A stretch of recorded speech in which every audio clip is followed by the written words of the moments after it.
Hello. അപ്പോൾ രാത്രി കുളിക്കാൻ വേണ്ടി തലയിൽ കുറച്ച് എണ്ണയെല്ലാം തേച്ച് നിൽക്കുന്ന സമയത്താട്ടോ ചേട്ടായി കുറച്ച് മീനും കൊണ്ട് വരുന്നത്. അതും നല്ല വലിയ ചാളയായിരുന്നു കേട്ടോ. കുറേ നാളുകൾക്ക് ശേഷമാണ് നമുക്ക് ഇതുപോലെ വലിയ ചാള കിട്ടുന്നത്. അപ്പോൾ രാത്രി തന്നെ അതെല്ലാം വെട്ടിത്തേച്ച് കഴുകി കേട്ടോ. അതുമല്ല അതിൻ്റെ വയറ് നിറയെ പനിഞ്ഞയിലുണ്ടായിരുന്നു കേട്ടോ.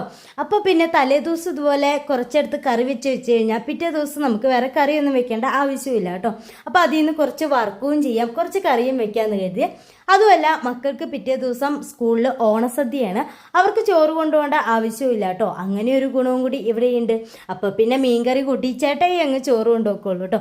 അപ്പോൾ നമ്മുടെ ചാനൽ കണ്ടിട്ടും സബ്സ്ക്രൈബ് ചെയ്യാത്തവർ ഒന്ന് സബ്സ്ക്രൈബും കൂടി ചെയ്യണേ. ഞാൻ ഇന്നേ വരെ പൊടികളെല്ലാം ഡയറക്റ്റ് എണ്ണയിലേക്ക് ഇട്ട് മൂപ്പിച്ചാണ് എടുക്കാറ്. അപ്പോൾ അതേ പല വീഡിയോയിൽ കണ്ടു കേട്ടോ, ഇതുപോലെ പൊടിയൊക്കെ ഒന്ന് വെള്ളത്തിൽ ചാലിച്ചങ്ങ് ചേർത്ത് കൊടുക്കുന്നത്. അപ്പോൾ പിന്നെ ഞാനും അതൊന്ന് ട്രൈ ചെയ്യണമല്ലോ.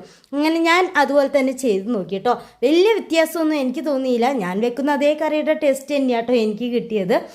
അപ്പോൾ പിന്നെ നമ്മുടെ കറിയെല്ലാം ആയി കഴിഞ്ഞപ്പോൾ കുറച്ച് 2-3 മീൻ, അതായത് ചേട്ടായിക്കും പിള്ളേർക്കും വേണ്ടത് വറുക്കാനിടാന്ന് എഴുതി. അതുപോലെ തന്നെ പിള്ളേർക്ക് പനിയിൽ ഭയങ്കര ഇഷ്ടമാണ്, അപ്പോൾ അതും കൂടി വറുക്കാൻ ഇട്ട് കൊടുത്തിട്ടുണ്ട് കേട്ടോ. അപ്പോൾ ഇന്നിപ്പോൾ രാത്രിയത്തെ ഊണ് കുശാലായിട്ടുണ്ട്. പിന്നെ രാവിലെ വെച്ച പരിപ്പ് കറിയും ഉണ്ടായിരുന്നു കേട്ടോ. അപ്പോൾ ഇഷ്ടമായിരുന്നു സബ്സ്ക്രൈബ് ചെയ്യുക, ലൈക്ക് ചെയ്യുക, ഷെയർ ചെയ്യുക.